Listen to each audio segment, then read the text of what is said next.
Frozen ostrich? All right. What's your address?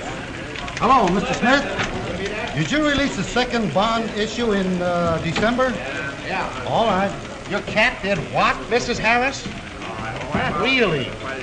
All right, okay. Listen, Mark, some crazy stuntman is going to try taking off in an airplane from the top of an automobile this afternoon out in the valley.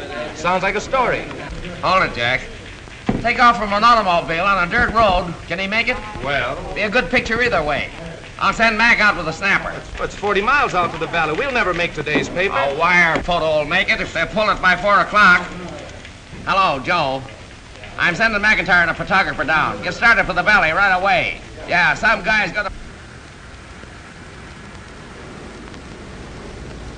Speed, the life's blood of a newspaper. Speed, speed, speed. Train, telegraph, airplane, telephone, and radio. Get the story, get it to the paper, get the paper on the street.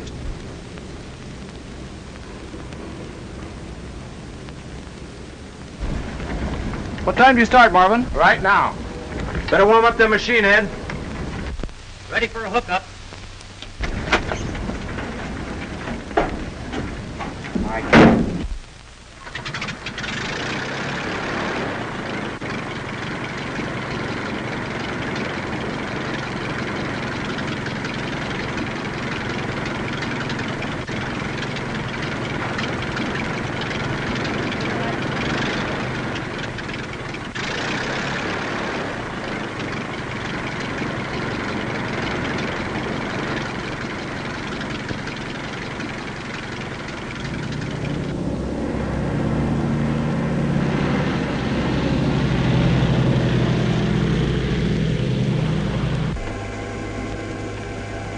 Give me this to rush. Okay, lights out.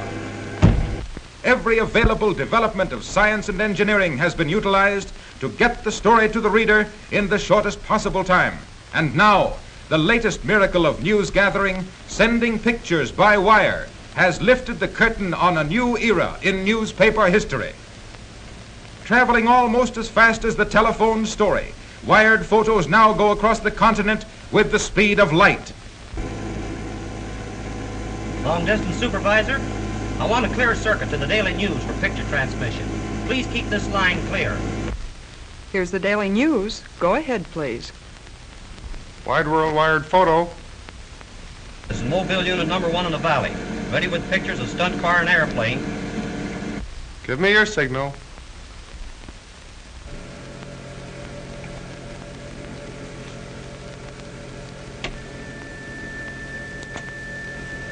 Although it took years to perfect, the technique of sending pictures by wire is comparatively simple.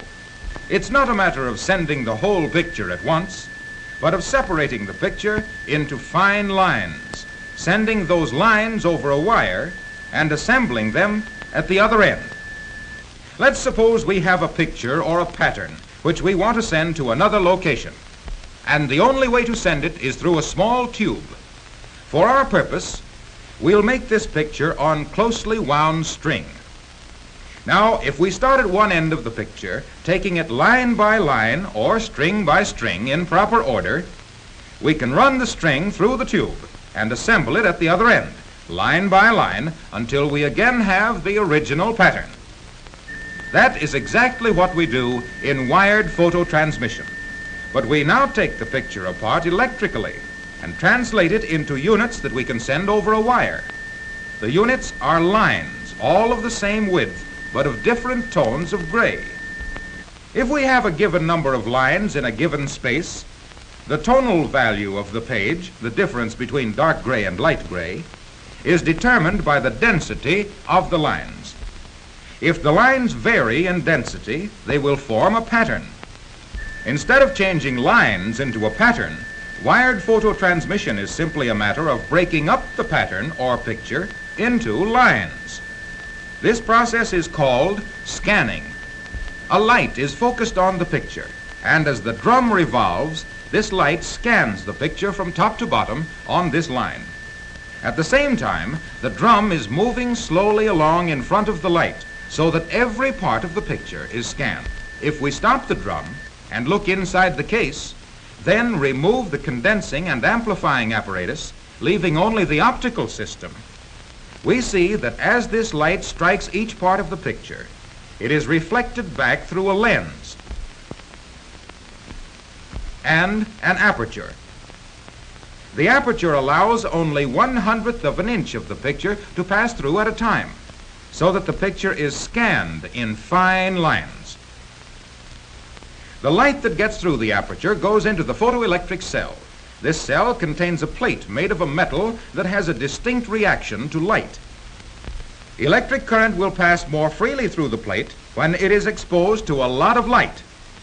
Very little electric current will pass through if the cell is dark. Therefore, when there is a white spot on the picture, a lot of light is reflected from it into the photoelectric cell, and a lot of current passes through the plate. If there is a dark spot on the picture, little or no light is reflected from it onto the plate, and very little current will pass through it. The current is then radiated into the receiver of the telephone set, where the telephone coils pick up the energy or current and send it over the line to the wired photo receiving set. On the receiving machine, these currents are then transferred into corresponding lines on a photographic negative wrapped on a similar drum. Let's stop this drum and look inside. The light that reaches the negative comes from a neon tube into which our current has been fed. A neon tube is used because it will react more quickly to current than an ordinary tube. With lots of current, it immediately becomes bright, and with less current, the tube dims quickly. An opening on this machine, similar to the one on the sending machine, allows only a small amount of light to go through to the negative at one time. The whole story of wired photo transmission, then, is simply this. A lamplight scans the original picture. A white spot on the picture makes a lot of current.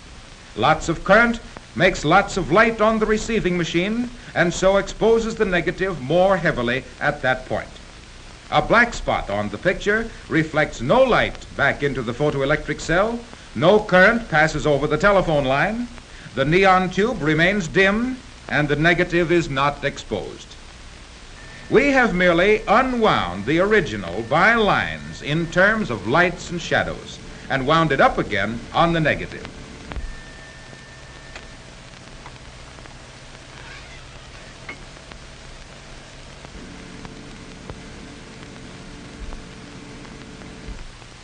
The negative now goes through the regular routine. It is developed and printed and made into a half-tone engraving called a cut. Put into the form, it goes with the page to be made into a mat, then a mold, then a part of the roaring presses. Before the advent of wired photos, days were required to send a picture from coast to coast by train and hours by airplane. Now, it is only a matter of minutes after a news event has occurred before newspapers all over the country are carrying pictures that tell the story more graphically and completely than the printed word. Pictures sent from any location by simply picking up a telephone and calling the paper.